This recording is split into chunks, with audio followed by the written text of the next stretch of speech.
Bonjour à tous, comme vous êtes beaucoup à me l'avoir demandé, je vais vous montrer comment réaliser une recette de pain. Alors c'est une recette assez simple, mais il vous faudra au moins compter 3 heures de repos pour la pâte, voire 24 heures dans l'idéal. Pour cette recette, nous allons avoir besoin de 500 g de farine de blé T65. Si vous voulez utiliser de la farine complète, c'est très bien aussi. 330 g d'eau tiède, 9 g de sel, et enfin 2 g de levure sèche de boulangerie. Si vous utilisez de la levure fraîche, on va doubler et utiliser 4 g. Pour commencer, on va réhydrater notre levure avec un petit peu d'eau froide. Si jamais vous aviez utilisé de la levure fraîche, vous pouvez sauter cette étape. Donc on mélange un petit peu et puis on va laisser. Pendant ce temps-là, on va prendre notre farine et notre eau et donc verser l'eau d'un coup et mélanger la farine et la pâte. Donc là, il faut juste mélanger, il n'y a pas de technique particulière.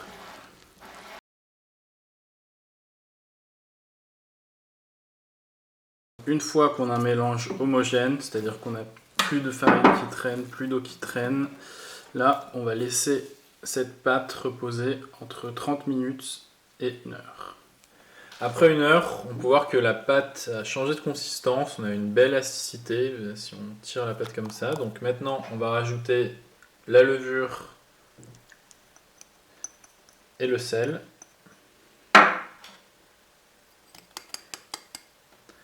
Et pétrir notre pâte. Donc, alors pour pétrir, on prend la pâte et puis on la replie sur elle-même. Donc on prend la pâte et on la replie. On soulève la pâte et ensuite on repousse. Donc on va faire ce geste pendant 5 bonnes minutes. Donc voilà, on peut pousser avec le poing aussi. Donc c'est vraiment, en fait, il y a deux gestes. Il y a un geste d'étirement de la pâte et puis ensuite on la remet sur elle-même.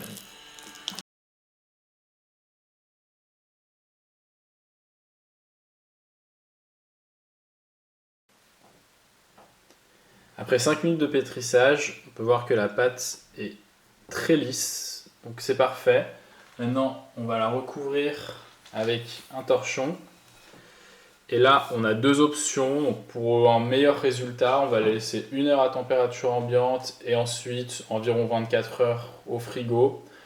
Si on est pressé et qu'on veut du pain assez rapidement, on va simplement la laisser 2 heures à température ambiante et puis continuer la recette.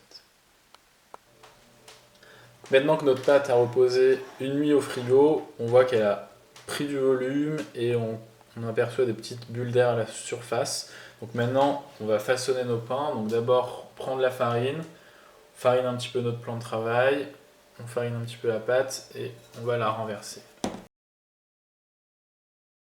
Pour cette recette, on va faire 2 pains. Donc on va grossièrement couper notre pâte en 2 parties égales.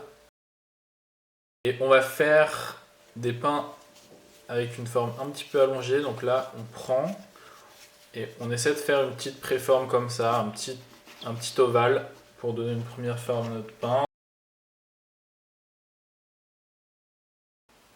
Maintenant qu'on a donné une première forme à nos 2 pains, on va leur donner leur forme finale. Donc on va prendre un torchon, on va un petit peu le fariner et là, on va façonner nos pains. Donc on les prend, on les retourne. Donc voilà, on a à peu près un carré. On va plier une première fois la pâte sur elle-même et ensuite là, ici, bien presser avec les doigts. Donc en fait, ça fait une sorte de boudin. On a pris un tiers qu'on a replié. Donc là, on le retourne dans l'autre sens. On refait exactement la même chose.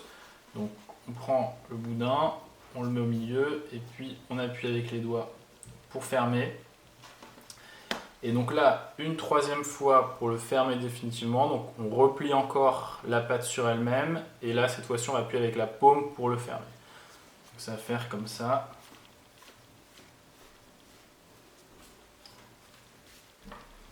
Donc là, on a notre beau boudin. On peut, si on veut l'allonger un petit peu. Et donc voilà, qui a sa forme. Et donc maintenant qu'on a ça, on va le poser sur le torchon. Et donc on le fait bien dans ce sens. Ici, en fait, on a fermé ici, on voit qu'il y a la soudure, ce qu'on appelle la soudure. Et hop, pour le premier, et là, on va replier pour le recouvrir dans le torchon.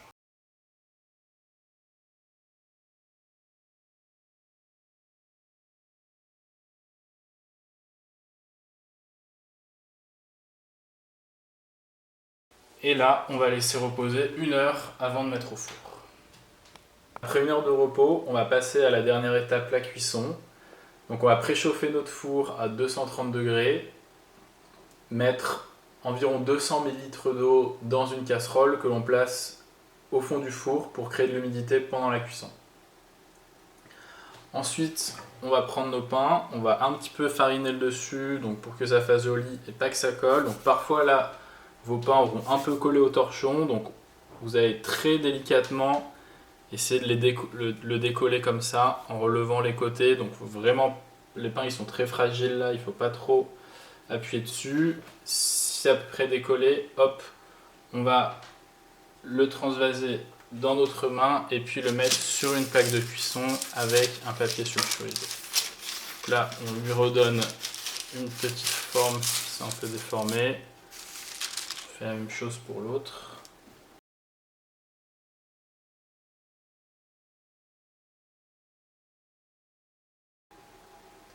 Juste avant d'enfourner, on va mettre un coup de lame sur nos pains. Donc ça, c'est une lame de boulanger, donc c'est fait pour. On met un coup sec comme ça sur la lame. Si vous n'en avez pas, vous pouvez utiliser un couteau à dents. Donc voilà, par exemple celui-ci, et puis faire la même chose. Je pense qu'on devrait obtenir à peu près le même résultat.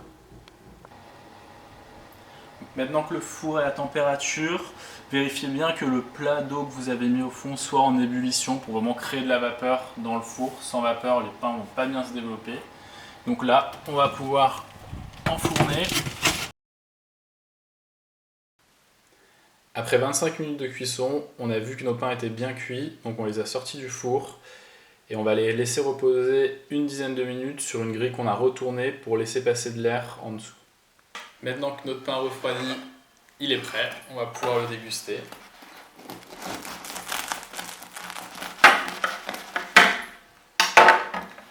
Voilà. Bon appétit!